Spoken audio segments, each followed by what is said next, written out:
દસના ટકોરે જૂનાગઢથી સમાચાર મળ્યા છે કે વંથલીના લુશાળા ગામ નજીક એક દુર્ઘટના ઘટી છે, જ્યાં કેફી પીણું પીને બોલેરો ગાડી ચાલકે પગપાળા યાત્રીઓને અડફેટે લીધા હતા।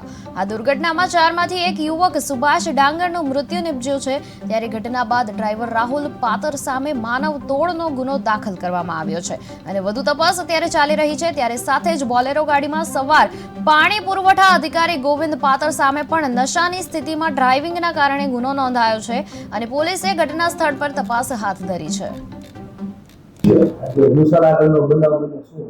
વંથલી પોલીસ સ્ટેશન ખાતે એક રોડ અકસ્માતનો બનાવ બનેલ છે। એમાં બનાવની વિગત એવી છે કે ચાર મિત્રો લુસાડાથી સત્તાધાર તરફ પગપાળા જતા હતા। આ દરમિયાન ખોરાસા ગામ પાસે એક અચાનક પૂરપાટે બોલેરો આવતી હતી, જે બોલેરોએ આ કામના મરણ જનાર જે છે સુભાષભાઈ કાનાભાઈ ડાંગર તેને રોડ અકસ્માત કરતા તેઓ મરણ ગયેલ છે અને આ દિશામાં તપાસ કરતા આરોપીઓ રાહુલભાઈ ચંદુભાઈ